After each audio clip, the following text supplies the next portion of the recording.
ইফতারের জন্য খুবই অল্প সময়ের মধ্যে সাবুদানা দিয়ে এই ফুড ডেজার্টটা তৈরি করে নিতে পারবেন।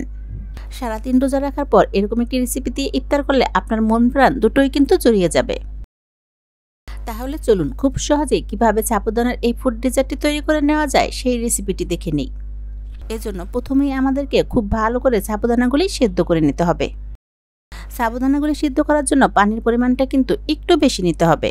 তারপর পানিটা খুব ভালো করে ফুটে ওঠার পর সাবুদানাগুলি দিয়ে ঠিক এভাবেই একটু নেড়েচেড়ে দেব।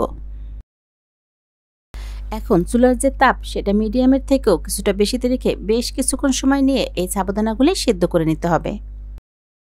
আর যখনই এগুলি খুব ভালোভাবে সিদ্ধ হয়ে যাবে ঠিক তখনই বোঝা যাবে সাবুদানাগুলিতে শুরুতেই যে সাদা একটা ভাব ছিল সেটা একদম পুরোপুরি চেঞ্জ হয়ে এরকম স্বচ্ছ হয়ে যাবে। ওই পর্যায়ে চুলা থেকে নামিয়ে পানিটা সেকে আলাদা করে নিতে হবে।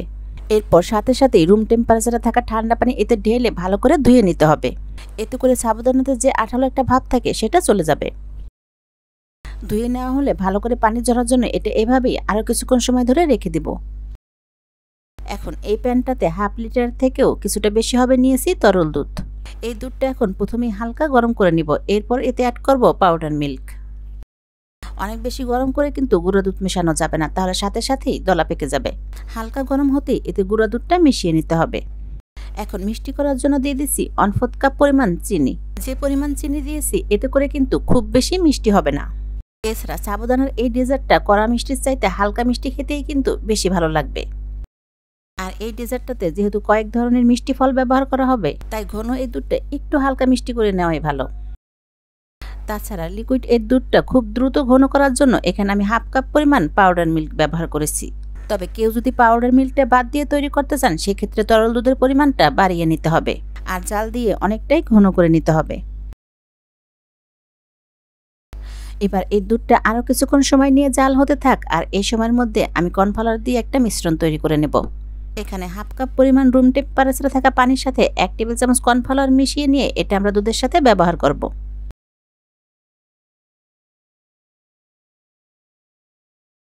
গুলিয়ে নেওয়া এই কর্নফ্লাওয়ারটাও কিন্তু একেবারে ঢেলে দেওয়া যাবে না, এভাবে নেড়েচেড়ে মেশাতে হবে আর অল্প অল্প করে ঢালতে হবে।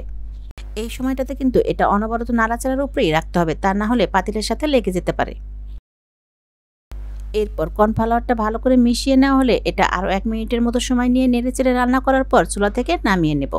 তারপর ঘন এই দুধটা রুম টেম্পারেচারে রেখে ঠান্ডা করার পর কিছুক্ষণ সময়ের জন্য ফ্রিজে রেখে দেব। সবকিছু তৈরি করে নেওয়া হলে এবার সাবুদানার এই ডেজার্টটা রেডি করে নেওয়ার পালা। প্রথমেই আগেই যে হাফ কাপ পরিমাণ সাবুদানা সিদ্ধ করে রেখেছিলাম এবার সেটা নিয়ে নিলাম। সিদ্ধ করার পর সাবুদানাগুলি পানি দিয়ে ভালো করে ধুয়ে নিলে এরকমই ঝরঝরা হবে, একটার গায়ে কিন্তু আরেকটা লেগে থাকবে না। জাল করা এই ঘন দুধটা কিন্তু প্রায় 2 ঘন্টার মতো ফ্রিজে রেখে ঠান্ডা করে নিয়েছি। এখন ঘন এই দুধ আর সিদ্ধ করা সাবুদানাগুলি একসাথে ভালো করে একটু মিশিয়ে নেব। আর কেউ যদি চান ফ্রুটস না মিশিয়েও এই অবস্থাতেও কিন্তু এটা খেতে পারবেন। ঘন দুধের কারণে কোনো রকম ফল ছাড়া এভাবেও কিন্তু এটা খেতে বেশ ভালো লাগে। তবে খেতে মিষ্টি হয় আমি এরকম কিছু ফল মিশিয়ে নিচ্ছি, কোনোভাবেই কিন্তু টক ফল এতে মেশাতে যাবেন না। এই তো প্রথমেই এখানে ছোট ছোট করে কিছু আপেল কেটে দিয়েছি, তার সাথে দিয়েছি কিছু সবুজ আর লাল আঙ্গুর, এবার দিয়ে দিলাম কিছু পেঁপে কুচি।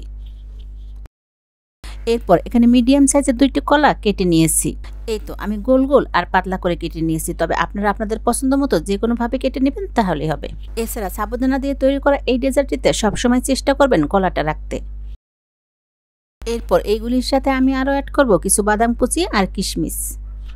আর ডেজার্টটা তৈরি করতে আমি এখানে যে ফলগুলি ব্যবহার করেছি আপনি চাইলে কিন্তু এইগুলিও দিতে পারেন বা আপনার পছন্দ মতো যে কোনো ফলও এখানে মিশিয়ে নিতে পারবেন। তবে খেয়াল রাখতে হবে যে ফলেই ব্যবহার করেন না কেন সেগুলি যেন খুব ভালো মিষ্টি হয়। এরপর এভাবে একসাথে সবকিছু ভালো করে মিশিয়ে নিয়ে এটা কিন্তু ফ্রিজে নরমালে রেখে দিতে পারেন।